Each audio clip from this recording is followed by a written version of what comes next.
hello to all of our Gold participants from around the world. Welcome to Gold Learning. I'm Fiona Lang-Sharp, IBCLC and Director of Communications and MC for Gold Learning online conferences.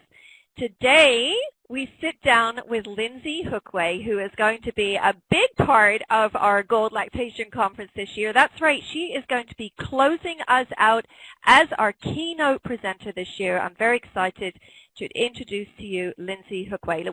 Welcome, Lyndsey, to our little sit down today. Hi, Fiona. Nice to be here. Thanks for inviting me. Oh, you're very welcome. And I have to tell everybody, now Lyndsey is just fabulous, and I got to meet her in person last year. We've become very good friends, which is lovely, but that's because she's such a smart person, and she is going to be sharing a lot of her smartness stuff, right, Lyndsey? You're so funny. You're so funny. I will do my very best for you. Yeah. No, I really mean that, Lyndsey. So Lyndsey is just the guru to be in touch with now when you're talking about sleep coaching. And we're going to be talking about what Lyndsey has been doing in the last couple of years leading up to this presentation. As you can see, addressing complex sleep problems while optimizing breastfeeding. I don't think there is a family out there. I keep saying it out loud. Every time I've been advertising this talk, Lyndsey, I've been saying, I don't think there's a family out there that doesn't deal with some type of issue, you know, when they are breastfeeding with sleep. I mean, it just seems to be a concurrent topic. And I think a lot of people might not be up to date completely in this area when it comes to the combination sleep breastfeeding issues. So I'm excited to hear what you have to say. And I mean, when you were putting this together, what really was the jump out for you that you were thinking about sharing, or the little takeaway that you thought this is going to be the little nugget that people need to know? Well, I think a lot of people think that it's all or nothing with sleep and breastfeeding. You know, you either optimize sleep or you make breastfeeding a priority. And actually, what I've been working really hard at for several years now with the people that I work with and with the work that I'm doing is, what if there's a way of doing both at the same time? And what if there was a way of stopping polarizing sleep and breastfeeding? Because my belief is that actually if we make breastfeeding more sustainable by optimizing sleep, by getting it as good as it can possibly be in a developmentally and an age-appropriate way, then actually might people be able to meet their breastfeeding goals? Might they be able to breastfeed for a little longer, not because we've, you know, persuaded them to or, you know, twisted their arm into doing that, but actually just because it feels like a good idea, just because it's what they want to do. So that's what's really important to me, you know, that we can support families to meet their breastfeeding goals without feeling like sleep is collateral damage. And I completely agree with you. The funny thing is, you and I were talking about this even earlier today offline, and as we were sort of talking about it and unraveling, we were going back and forth and talking about a few things, but this was something that we were both somewhat agreeing on. But I have to say, I feel like it's a tall order. I think that maybe for you, right, because you're immersed in this field of holistic sleep, you know, you found a way to interpret it and to speak to it and understand it, because that's the thing. This is very complex, and you know, and that's the word I'm focusing on right now. So if you're not immersed in it and you are just, you know, a lactation consultant, you know, a lactation specialist or whatever in the field, what is it? Are there going to be things that you're going to be able to take away? And yeah, I'd like to think so, of course. But you know, do you know what I mean? Like, I just think, like, are we going to get enough to really move forward with? It seems big. Is it, or are there really some less complex ways that we can address it? Yeah, I know exactly what you mean. You know, it sounds almost too good to be true, doesn't it? That we can have it all. Yeah, yeah, and you know, that's a really good point, because you know, we're not talking here about some magic quick fix. You know, if you stand on your head and recite the alphabet backwards, you're not suddenly gonna, you know, end up with better sleep all of a sudden. If you do something, you know, crazy with your child, you're not necessarily going to get better sleep. What I'm talking about really is understanding some simple sleep biology. And actually, when you can unpick a few really simple things like, how quickly does a baby fall asleep? How do you Right.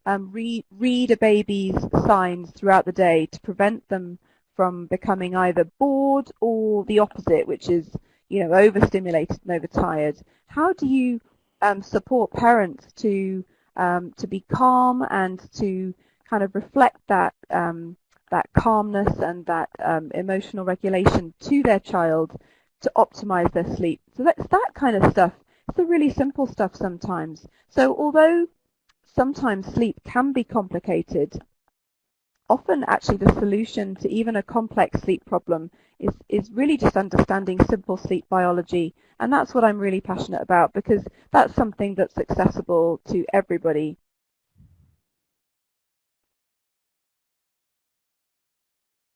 Yeah, I think you said it there quite eloquently when you said it really at the beginning when you said it's just too good to be true. And I think that's one of some of the complexities that's why we don't get into it. That's why we don't talk about it, because it just seems monumentous to get into that subject when we're trying to support, breastfeeding and lactation, with those clients. And I think that the other thing that really struck me is that frantic behavior that comes into play with families as well. And how do they hear you? I mean, that's the thing. Once you've reached that, I always call it the tipping point, Lyndsey.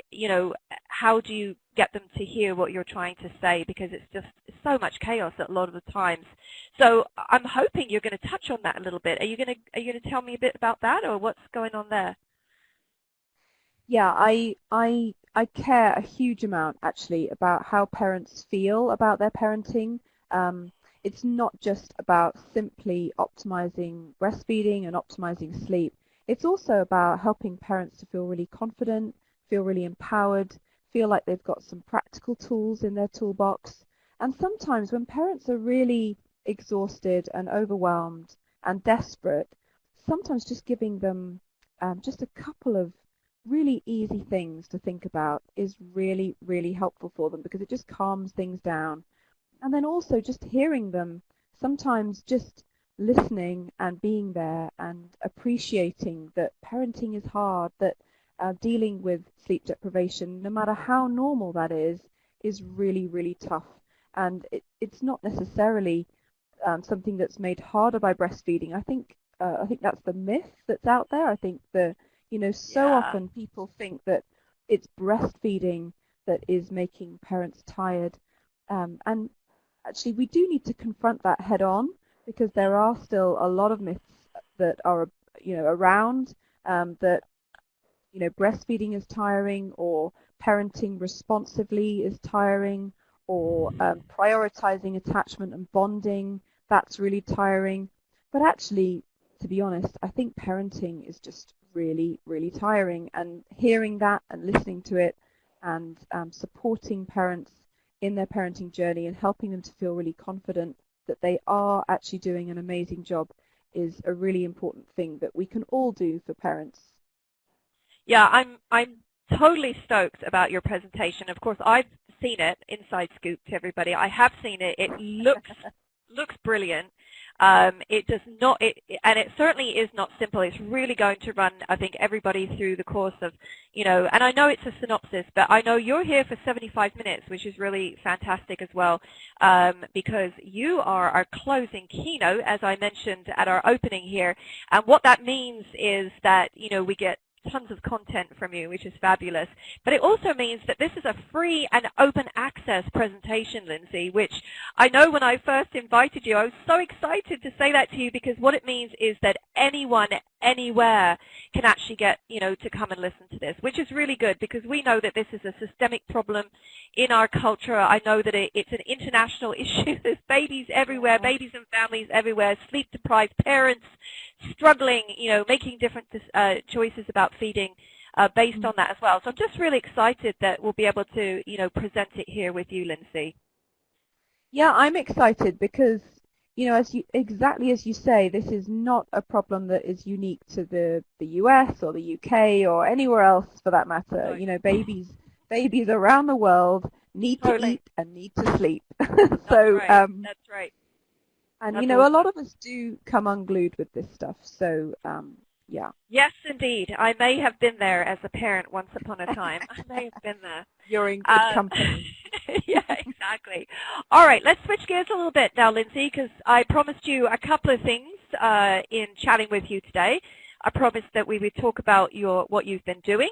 And, of course, I'm holding something in my hands that I know you're going to talk about in a minute. It's sort of, you can't really hear it. Can you hear it? Oh, it's a book, Lyndsey, My a book. third baby. My third Yeah, your baby, yeah. third baby. Okay, let's talk about that, and then we'll get into some personal stuff. So my third baby, the only baby that was late, did not arrive on its due date. But anyway, uh, you know, this book was a long time in the making, and it was really important for me that it was written, because when I was looking at all the sleep books that are around, there are a lot of books that are written for parents. Some of them are really good. Some of them, I wouldn't necessarily recommend, but there didn't seem to be a huge amount of literature available to practitioners. So there are a lot of really, really nerdy medical textbooks about sleep, but that's more Yeah, about sleep pathology. And that's not right. necessarily what people are struggling with on a day-to-day basis, because most babies do not have sleep pathology. They have normal sleep patterns that are, they maybe will be difficult for people to handle, but they're not pathological. And so No. what was really important to me was to write a book that was practical for people who were actually on the ground in the trenches supporting families with early parenting, with breastfeeding, with attachment, with bonding, with parenting in general, and also with sleep. And certainly I don't know what it's like in all countries, but here in the UK there's not a huge amount of statutory training about sleep for either health or childcare professionals. So a lot of the training that is accessed is privately accessed. It's not necessarily all of the same standard. And I just felt that a book was required on the market that was going to actually be helpful to debunk some sleep biology, and also to be a resource for people. So that was the point behind writing, and that's why it took me so long and was so massively overdue. Yeah. No, and that was your short answer, right, on this book. I tell you, and the reason being, this book is pretty loaded. It's a. I mean, I know it's a It's great book, chunky. but yeah, it's a good sized book. But this book, the title, if you're interested, Holistic Sleep Coaching: Gentle Alternatives to Sleep Training for Health and Childcare Professionals. So that's what you were talking about or alluding to in your conversation there. Why that makes it a little bit more unique than what really is out there in the market. It is for professionals who are listening in today, and of course, we hope that you're very successful with this as you move forward. But I know this is a life's work for you. This is what you do, and I know that this is what you love. Okay, so again, here we go. Let's get into some things here. Let's talk about Lyndsey's personal life. I want to know Oh, what's here we going go. on. Yeah, what's going on, because I feel like you've always got projects on the go. I want to know what's coming up. I know you have a family life as well that keeps you busy. So maybe just take us through like a day in the life of Lyndsey Hookway and what she's doing.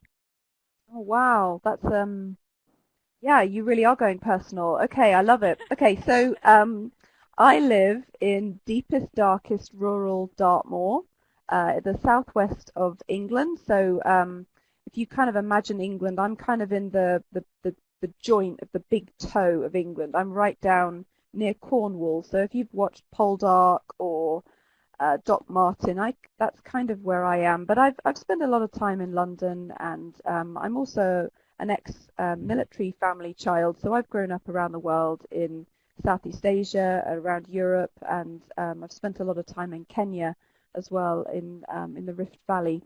So I'm quite I consider myself a pretty global kind of girl. I currently live with my husband, who is a consultant gynecologist, so we tend to kill conversations dead, at dinner parties when people say, so, what do you guys do? And my husband says, well, I'm a gynecologist and you know, my wife's a lactation consultant. Boom, notes, Brilliant. silence. So that's how to clear a room. Oh my goodness. Oh my So goodness. so we have two little girls. They are 9.5 and 6. They keep us really busy, and we live in the countryside with our dog and our chickens, and it all sounds very idyllic. But I'm pretty busy actually on a day-to-day business with teaching and with mentoring students, and I also have an international private practice as well. So that the Yeah. combination of that keeps me pretty on my No toes. doubt. No doubt. It's like a lot of us who are very passionate in the areas that we work in, we tend to juggle many hats and Indeed. family life and so forth and so on. So it's great to hear, it's great to hear your background and know, and I had forgotten till now, I know you had told me before about your international background, which is very cool, of different countries that you've got to live in. So that's awesome. Well, here you're in the perfect place. International conference here at Gold Lactation. Thank you so much, Lyndsey, for sitting down with me today and just chatting and hearing more about your story and more to come in addressing complex sleep problems while optimizing breastfeeding. It's been great having you here. Thank you so much, Fiona. It's a real pleasure. And thank you to you, our listening audience. I hope that you've enjoyed this little sit-down with Lyndsey Hookway. And, of course, if you want to know where to get all the details and how to catch up with Lyndsey live online on Monday, the 29th of April, that's the date there'll be for most of you. Some in the Australias, it'll be the following day. So check. Lyndsey's actually going to be speaking twice. That's right. I said it. Twice with us so that everybody can catch her, so that you don't have any reason not to miss it. And of course you can catch up with the recorded event as well, so plenty of opportunity. We will be recording and putting it up online, but you need to register, so make sure you go to goldlactation.com. There you'll be able to click in and register for our open keynotes, which do include Lyndsey, and of course we've got Kathy Kendall-Tackett. She's going to be with us on April 1st as well, so another event for you there. But hey, while you're there, you might as well sign up for the full conference, because we know you want to do it. It is going to be the event of the year. There's no doubt about it. Largest online conference online is just so exciting, and I can't wait to share all the education with all of you. Well, thank you again to Lyndsey Hookway for joining us here today, and of course to you, our listening audience. Bye-bye for now.